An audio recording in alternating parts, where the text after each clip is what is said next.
tired? Yeah. I'm just leaving on this tour to go to the Midwest to talk to people about low power FM, and so I'm leaving out in New York, and I was up until I went to sleep on the train over here. So if I start rambling incoherently, someone throw. Y'all are probably pretty good at paper airplanes and all that sort of thing.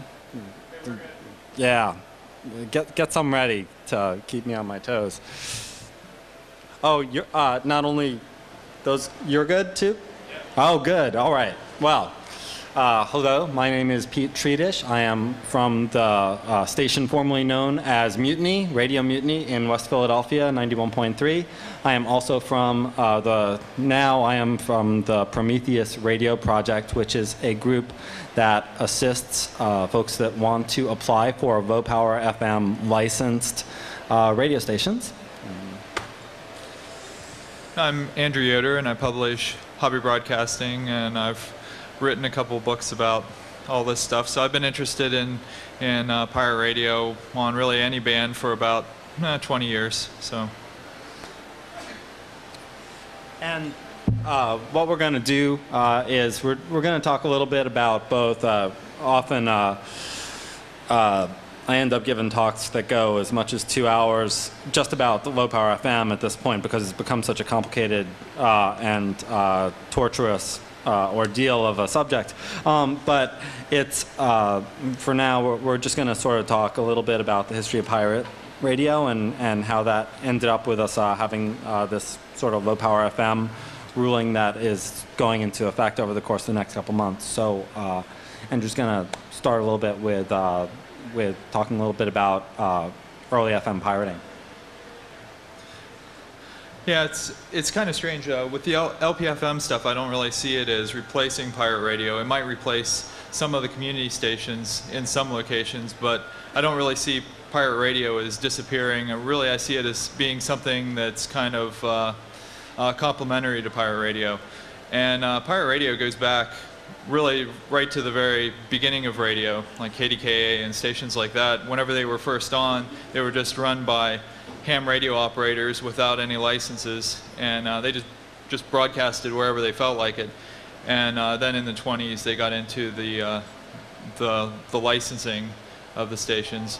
And through all that time, there have been, the stations like this being called pirates goes back to the 1920s. So pirate radio has been around, really as an entity for 75 years. But the FM band didn't start until the 1940s, and nobody really messed around that much with the FM band experimentally, like in pirate situations, until the 1970s, well, 60s for the most part. And the first. Well, a lot of people have said that the FM pirates have started in like the late 80s or early 90s, and that's not true. The first FM pirates, major pirates, go back to the late 60s, and there were some hippie stations, and one of the best known stations was a station just up in Yonkers called the Falling Star Network, and they had a couple of AM stations that were heard all over the Northeast, and they were also on an FM. And during those days, they got a huge, like 400-pound military transmitter, and they were broadcasting that way. And they had an open door policy in the basement of their house, and they just had anybody coming in and broadcasting, no matter what condition they were in or whatever. Level of skill? Level of skill?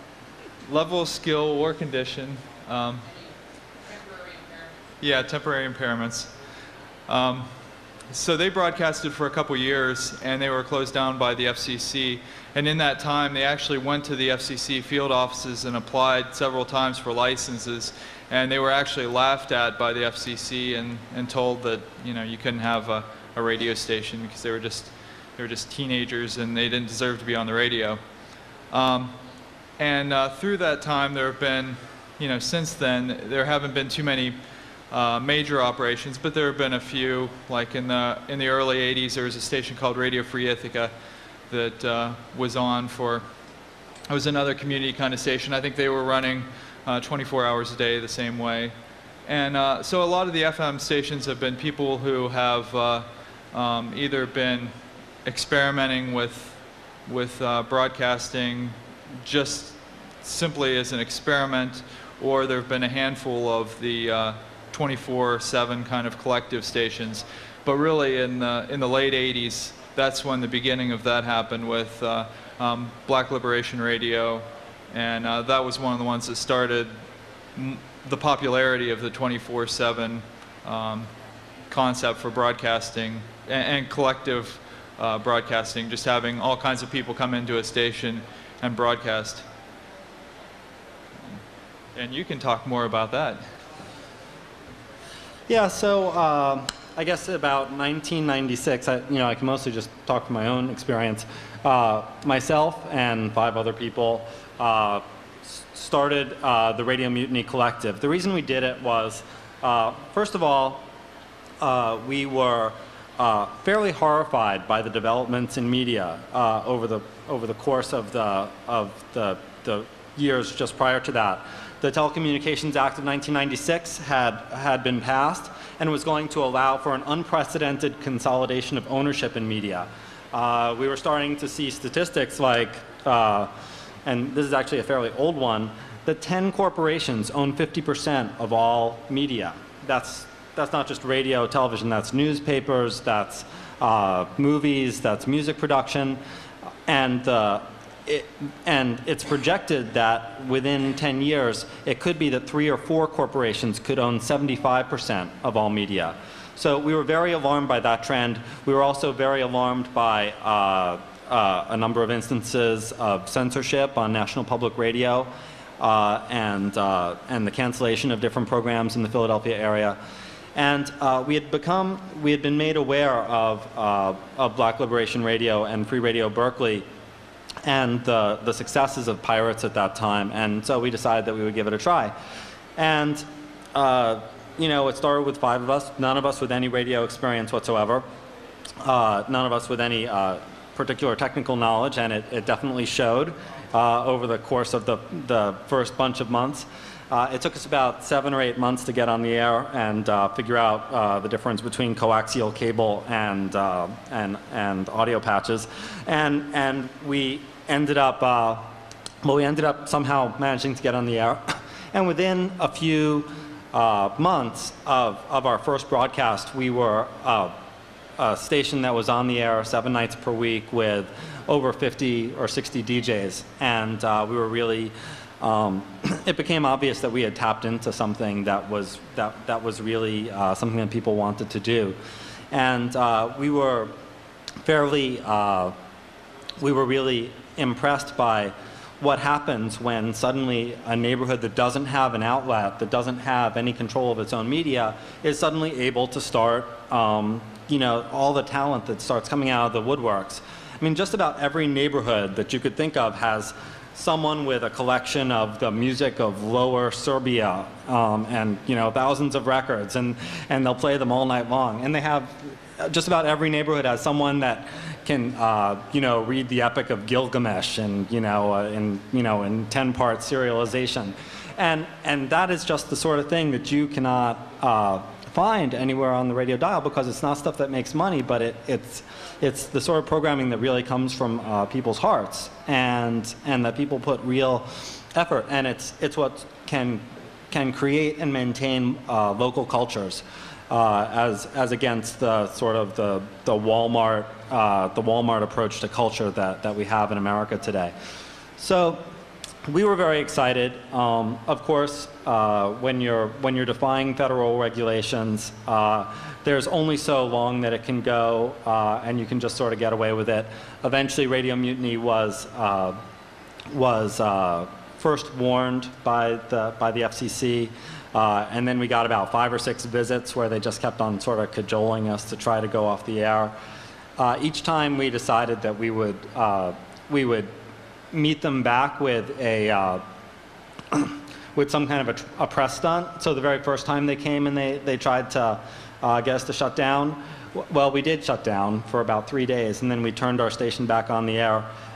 in front of Benjamin Franklin's printing press in downtown Philadelphia, and we had this big banner that said, 1763, Ben Franklin defies the British by publishing Poor Richard's Almanac. 1996, Radio Mutiny defies the FCC and, in the cause of freedom of speech. And so every time we met them with another press stunt, and we started bringing the issue further and further into the public consciousness, trying as hard as we could to embarrass the FCC into changing its policies, into coming up with a new set of rules that would allow for community radio stations. Because the truth of the matter is there really is no law of physics that says that the media have to be owned by corporations. That's really that's a social arrangement. It's a choice that's been made by our government, and what we realized that we felt that we had the political savvy to, along with a movement of thousands of other pirates across the country, to maneuver them into the position where they would have to change the rules. And in fact, that's more or less what happened. After a number of years of deliberation, the FCC did pass a new set of rules that would allow for neighborhood radio stations like pretty much like what Radio Mutiny was. It was a limited victory for us, but it was nonetheless something that when we saw the final rules, we decided that we really felt like it was worth pursuing to create these sort of licensed 10 to 100 watt neighborhood radio stations. And we realized that there were going to be many hundreds and perhaps thousands of opportunities across the country for neighborhoods like our own to start radio stations. Do you want to jump in or just keep going? Okay. So what I can tell you a little bit about is the nature of the compromise that ended up coming about. What we asked for was, we said that we proposed a set of regulations that would allow for not all that many stations, but at least a reasonable number for every city in the United States. What the FCC came back with under extreme pressure from the incumbent broadcasters was a proposal, was in fact a set of rules that would allow probably between 1 and 5 new stations in most metropolitan areas after the top 5.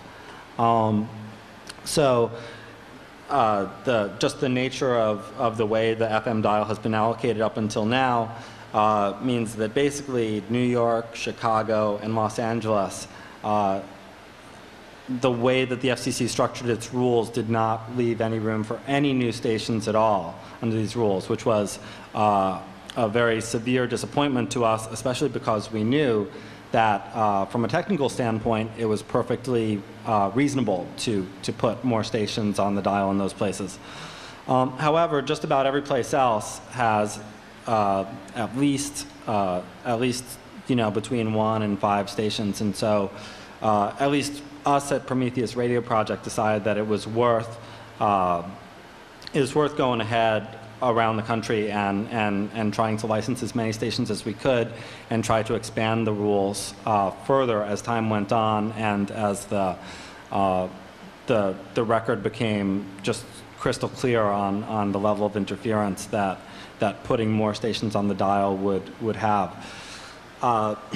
Our main opposition in all this is the National Association of Broadcasters. The broadcasters have they did, I forget how much it was, I think at least $500,000 worth of studies to prove that this was impossible.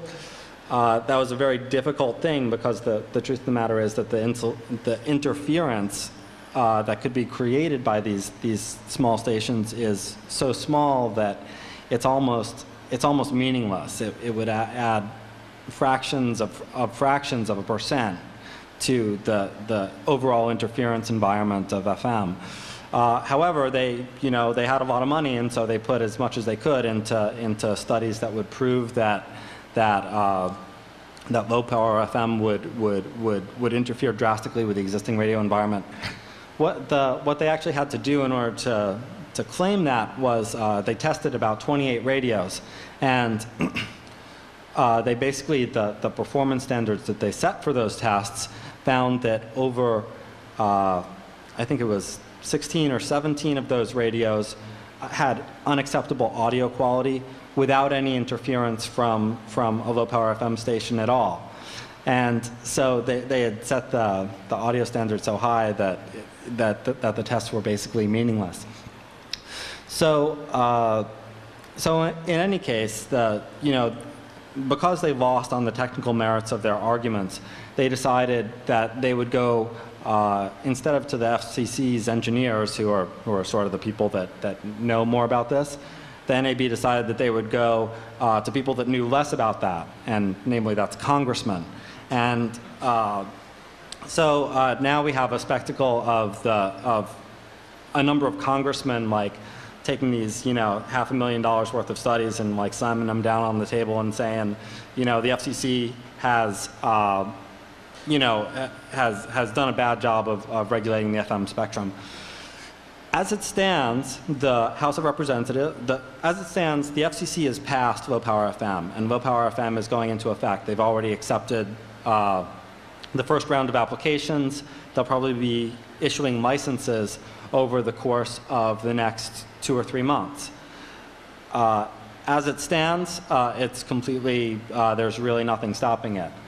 The only thing that really can stop it at this point is that the House of Representatives passed a bill preventing the FCC from going forward with low power FM in a meaningful way. They call for billions of dollars of more testing and actually no money allocated to actually do the testing. So they basically have tried their best to stop it dead in the water. The House of Representatives passed the bill. The Senate is currently considering it. It's sort of floundering in the Senate.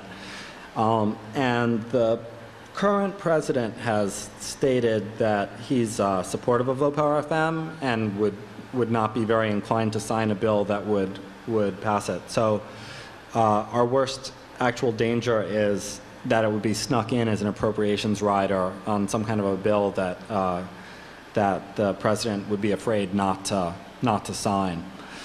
So at least as far as we're concerned, low power FM is basically going ahead, and the applications are divided into 5 sets of 10 states. The first set already went, and that included states like California, Alaska, Utah, Louisiana, Maryland, Maine, Washington, D.C. So there was a 5-day window, which was when you're able to apply for these licenses. And some of those will probably be coming soon. In the next window, there's Minneapolis, where else? Kansas, New Hampshire, a whole bunch of states. New York is in the 3rd window, which the applications are due in November. And basically, in order to apply, it's a 7-page form. You don't have to be all that smart to fill it out. It's got a lot of things. They'll basically ask you, you can't apply as an individual. You have to be part of some kind of an organization. It doesn't necessarily have to be a nonprofit, but it has to be an organization of some sort that is, has a governing structure, has like a board of directors or something like that.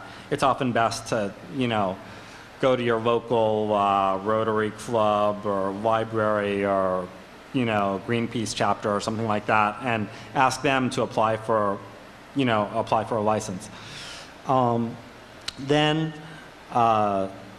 it'll ask you a bunch of questions about the exact location that you want to broadcast from, so it can determine whether a station can be cited from there.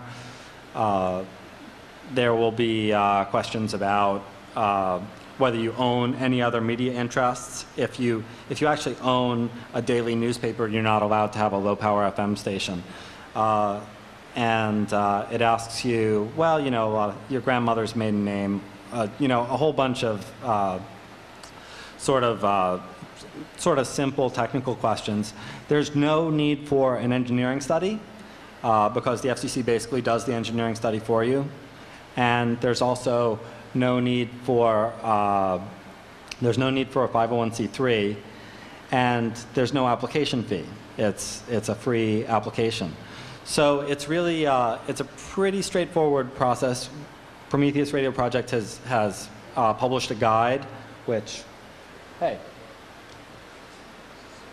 we have here, which is free, which gives you basically a rundown of how to fill out the forms and how to get it all together.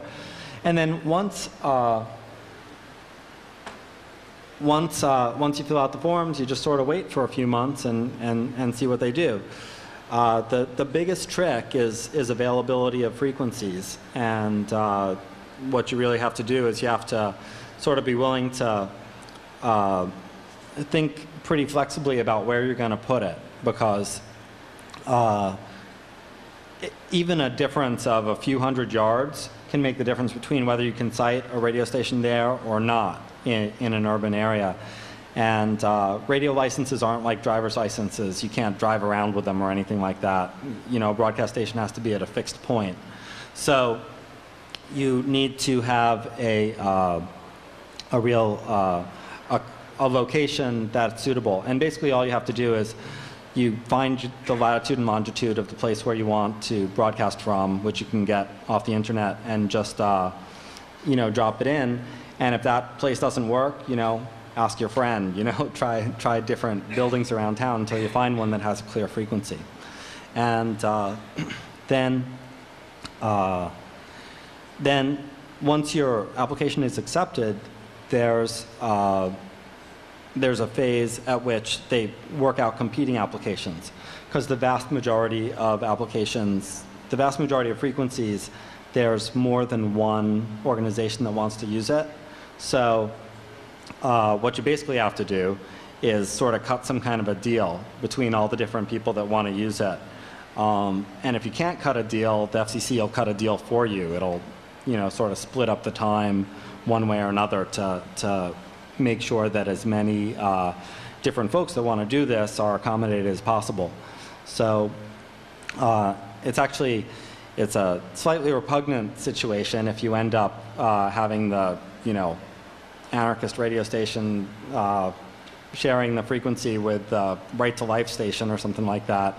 But I actually think that such exercises are sort of frustrating, but good for everyone's sensibilities of free speech. So, and then you build the thing. When we were pirates, I mean, we built our initial station for about $700 or $800, and that's how much it costs for the actual equipment. But when you're dealing with licensed stations, it costs quite a bit more, but it's not necessarily out of reach of, like, you know, a well-organized group that's willing to put on a couple bake sales. I'm pretty sure that we could figure out a way to put one on the air for about $5,000 or so under the new licensing. And of course, it's somewhat higher power for a 100-watt station. Our station was broadcasting at 40 watts. So that's sort of the basics of what low power FM is. One thing I'd really encourage people to think about is, you know, people have sort of all different ways of approaching doing a radio station, and in my own experience, the best part of a community radio station is really the diversity of it. And in fact, it was one of the things that led us to decide that we weren't satisfied just to be pirates anymore, because you know, it was not that hard for us to find, you know, 50 or 60 people that were willing to be somewhat foolhardy and risk a $10,000 fine or arrest or whatever. But what was difficult was we kept on doing outreach to more and more of our neighbors. And a lot of our neighbors got really excited about joining our station, but for one reason or another, they just couldn't take the risk. Either, whatever, they had prior records and they didn't want to tangle with the law. They were immigrants. They, had families or this or that. And one of the things that we really felt was that as bureaucratic and as limited as the new licensing would be, we felt that community radio shouldn't just be for the foolhardy and the reckless. It should really be for pretty much everyone. And that was what motivated us to channel a lot of our energy into into making the Low Power FM come about. So, anything else, or you want to start taking questions? We can talk about what's here. Sure. For those people who are still foolhardy and reckless, here are some transmitting setups. These are both just low power pirate stations. This one is running half a watt? 1 watt. Oh, okay. This is 1 watt, and depending on conditions, yeah, it's a stereo Ramsey transmitter. Was it an FM 100? And it can get out. It all depends on antenna height for how far a station gets out. And a station like this, with a decent antenna, might get out a couple miles fairly well. And this, for whenever the LPFM goes through, those stations won't be able to use transmitters like these. They'll have to be type-accepted transmitters, which means that they have to be acceptable by the FCC. And they go through and check them out, and there's a fee for doing that. So that jacks up the price of the transmitters. Right now, I think the lowest type accepted FM transmitters are somewhere around $1,000, $2,000, and they're expected to drop a little bit whenever some of the hobby, like pirate radio companies, start getting into building FM type accepted transmitters, like Ramsey and Broadcast Warehouse and Veronica. A couple of those companies are working on it right now. So this one isn't type accepted, so neither of these you could use in one of the LPFM stations, but they will get out a couple miles. Let's see, also compressor, it has limiter in it too, or no?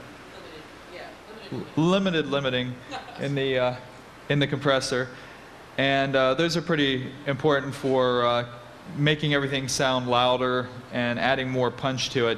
If you hear just a transmitter alone, it won't sound nearly as loud. You tune it in and it would just sound real thin and weak compared to other stations. With the compressor limiter on it, it'll jack up the levels, give it a lot more punch. Oh yeah, it's on the air. It's actually getting out in here, probably about 50 feet or so.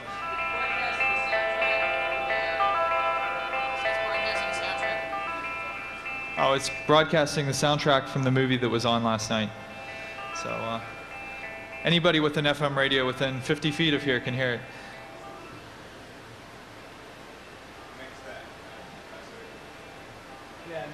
Next to the compressor is also with that it has limiting, which means that a limiter, what it does is keeps the peaks from distorting. So those are really helpful too. Next to it is a CD player, and you know what those are? CD. Let's see, there's an inverter, but inverters really aren't too handy with this kind of equipment because they put on a buzz usually on the audio. So it actually works pretty well. Oh, okay. He said it actually does work pretty well. In a vehicle, this suitcase type radio station can be plugged into the cigarette lighter, and with a mobile antenna, we've gotten a fair amount of range with it. That's it. We're going to be giving away one of these today, and this kit from Ramsey Electronics sells for about $300, and they sell other lower price kits in the $100-some range, and all the way down to like $20-some. And the owner of Ramsey Electronics, John Ramsey, I talked to him on the phone yesterday, he's going to donate one of these 2 of their FM25 kits, which is also synthesized, pretty good quality, inexpensive kit, and an FM10, which is a not so great, but it's inexpensive, good way to get started.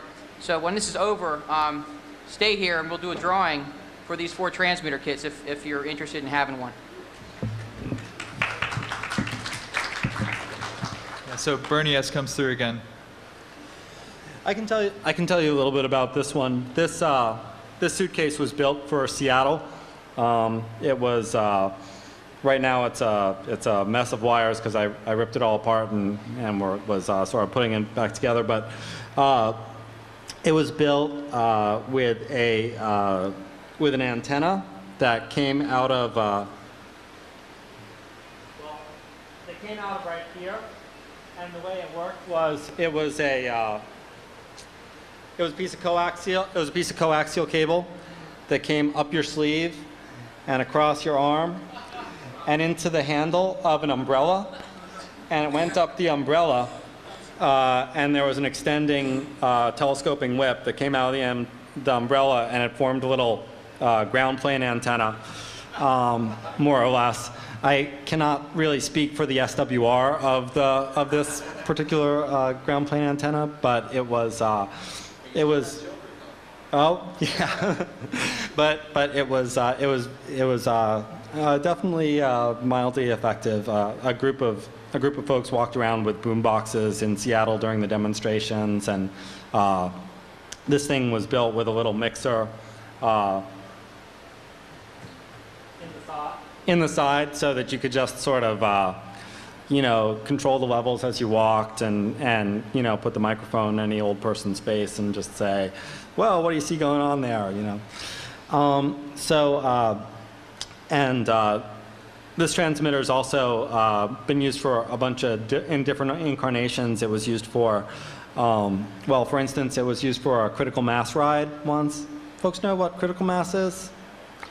Critical mass is it's a bike ride where every last Friday of the month, hundreds of bicyclists get together and just sort of take over a particular little patch of the streets and ride around all together for the safety in numbers.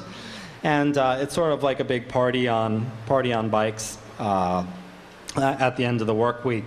And so we decided to bring this transmitter once, and we had all our friends strap boom boxes to the back of their bicycles, and we had one of our DJs sitting in the back of a bicycle cart, and we just sort of ride around the streets and play lots of good music to bicycle by. Lots of polkas, I think we had that particular day. The transmitter was also used in a union drive in northern Pennsylvania. It was sort of set up in a van, and there was a job site that the industrial workers of the world was trying to organize, and they weren't allowed entrance to the property, so they elected to use this transmitter to broadcast in their propaganda and their sort of union music and all that sort of thing. It was used that was about a year and a half ago. So just giving you these examples to so you can sort of think about the fact that radio does not really have to be just a concession stand for corporate America. It doesn't have to just be a plaything of the powerful.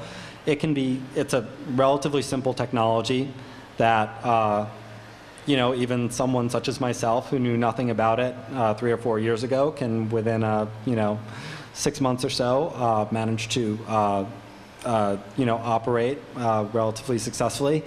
So use your imaginations. That's what that's what radio should be. Anything else, or you want to start taking questions? Well, I wanted to see if are we to the end yet? Yes. Okay. They took them half an hour to get the AV set up here. We're just going to do a quick drawing. Well, do you want to do the drawing here, or do we want to move over to give them more time? We could have the drawing over there. Okay, we can do it over there. Okay, we'll have the drawing over in the other room, so if you're interested in the FM stuff, we'll have the drawing for the radios over there. Okay. Thanks. And I'd just like y'all to know that Prometheus Radio Project will go and help out anywhere that wants to start a low-power FM radio station. So contact us or pick up the flyers that are up here, and you know, we'll come to your town and help you set up a radio station. Thanks a lot.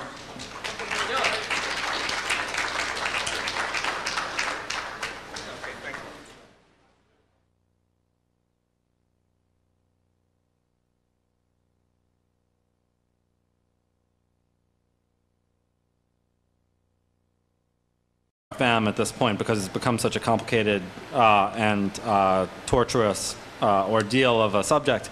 But it's, for now, we're just going to sort of talk a little bit about the history of pirate radio and how that ended up with us having this sort of low-power FM ruling that is going into effect over the course of the next couple months. So I'm just going to start a little bit with talking a little bit about early FM pirating.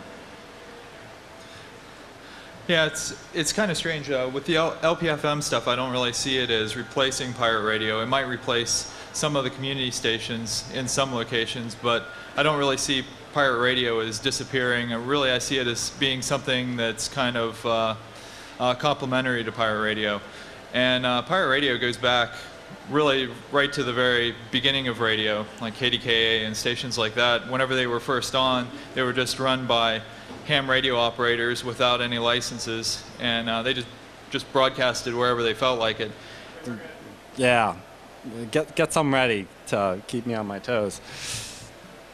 Oh, you're not only those, you're good too?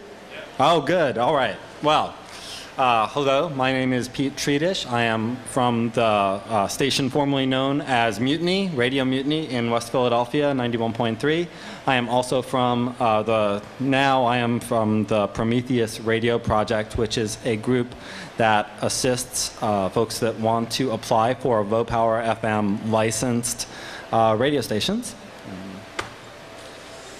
I'm Andrew Yoder, and I publish Hobby Broadcasting, and I've written a couple books about all this stuff. So I've been interested in pirate radio on really any band for about 20 years. So.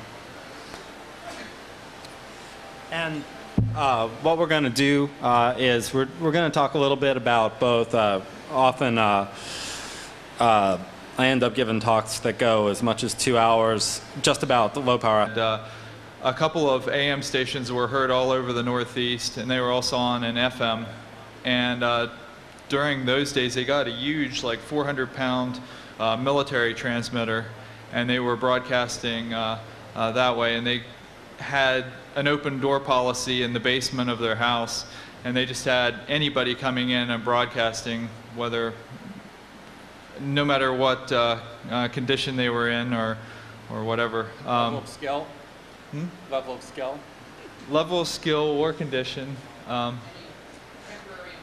Yeah, temporary impairments.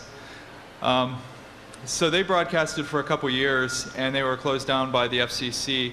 And in that time, they actually went to the FCC field offices and applied several times for licenses. And they were actually laughed at by the FCC and told that you couldn't have a radio station because they were just teenagers and they didn't deserve to be on the radio. And through that time, there have been, since then.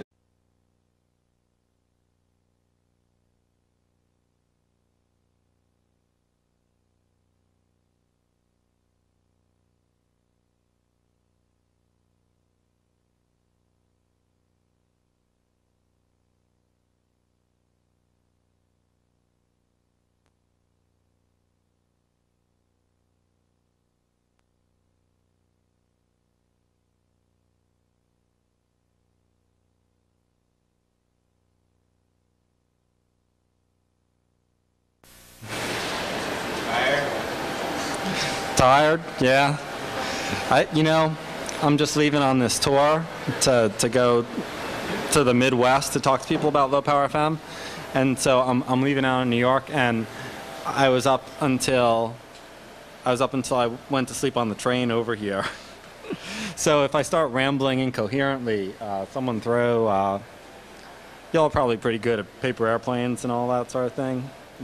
And then in the 20s, they got into the licensing of the stations. And through all that time, there have been, I mean, the stations like this being called pirates goes back to the 1920s. So pirate radio has been around, you know, really as an entity for 75 years. But the FM band didn't start until the 1940s, and nobody really messed around that much with the FM band experimentally, like in pirate situations, until the 1970s, well, 60s for the most part. And the first, well, a lot of people have said that the FM pirates have started in like the late 80s or early 90s, and that's not true. The first FM pirates, major pirates, go back to the late 60s, and there were some hippie stations, and one of the best known stations was a station just up in Yonkers called the Falling Star Network, and they had